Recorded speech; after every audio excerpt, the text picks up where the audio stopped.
गरुड़ पुराण एक ऐसा शास्त्र है जिसके बारे में कहा जाता है कि इस पुराण में अधिकतर बातें मृत्यु से संबंधित दी गई हैं। इस शास्त्र के अधिष्ठात्र देव की बात करें तो वो भगवान विष्णु हैं तथा इस ग्रंथ का नाम इन्हीं के वाहन गरुड़ जी के ऊपर रखा गया है।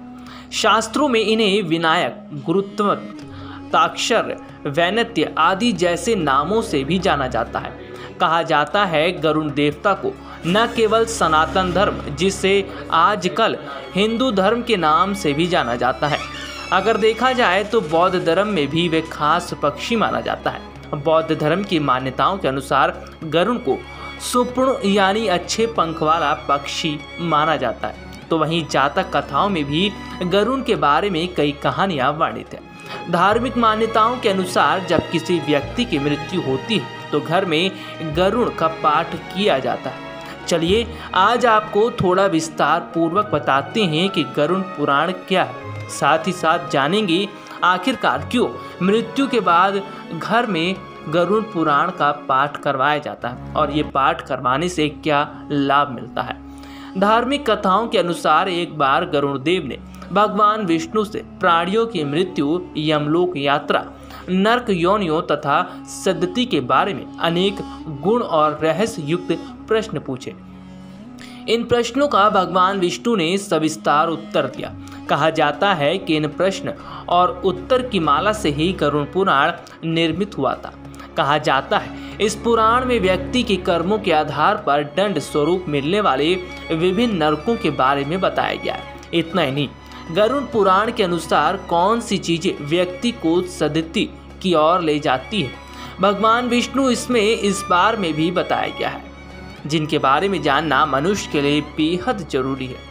कहा जाता है सनातन धर्म में गरुड़ पुराण में मृत्यु के पहले और बाद की स्थिति के बारे में विस्तार पूर्वक बताया गया है। आज हम आपको इसी बारे में बता रहे हैं। अक्सर आप में से कई लोगों ने देखा और सुना होगा कि जब भी किसी व्यक्ति की मौत होती है तो उस व्यक्ति के परिजन घर में 13 दिन तक गरुड़ का पाठ रखते हैं। दरअसल शास्त्रों के अनुसार जब किसी व्यक्ति की मृत्यु होती है तब आत्मा तत्काल ही दूसरा जन्म धारण कर लेती है। इस संदर्भ में कहा जाता है कि इस दौरान किसी को 3 दिन लगते हैं, किसी को 10 से 13 दिन लगते हैं और किसी को 1.25 महीना भी लगते हैं। परंतु जिन किसी की स्मृति पक्की, मोह गहरा या अकाल मृत्यु हुई हो उसे दूसरा जन्म लेने के लिए कम से कम 1 साल का समय लगता है।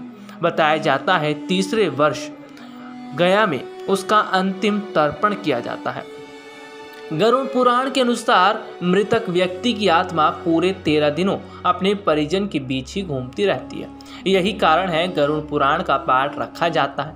इसके माध्यम से इंसान स्वर्ग, नरक गति, सद्गति, अधोगति, दुर्गति आदि तरह की गतियों के बारे में जान लेता है।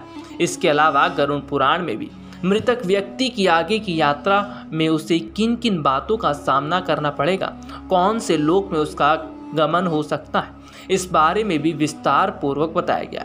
इस पाठ को रखने का एक उद्देश्य यह भी होता है कि मृतक के परिजन उसी मृत्यु के माध्यम से यह जान लेते हैं कि बुराई क्या है और सद्गति किस तरह के कर्मों से मिलती है, ताकि मृतक परिजन भी भली भांति जान ले कि उच्च लोक की यात्रा करने के लिए उन्हें कौन से कर्म करने चाहिए। इन सब बातों से यही अर्थ निकलता है कि गरुड़ पुराण हमें सत्कर्मों के लिए प्रेरित करता है, क्योंकि सत्कर्म से ही किसी भी व्यक्ति की सद्गति और मुक्ति होती है। गरुड़ पुराण का पाठ मृतक व्यक्ति अगर पहले कर लेता है तो उसे सीधा स्वर्ग की ओर भी प्रस्थान करने को मिलता है। लेकिन ये भी है कि जिस व्यक्ति ने जैसे कर्म किए हैं उसका फल उसे भोगना ही पड़ता है। नेक्स्ट 9 स्पिरिचुअल की रिपोर्ट।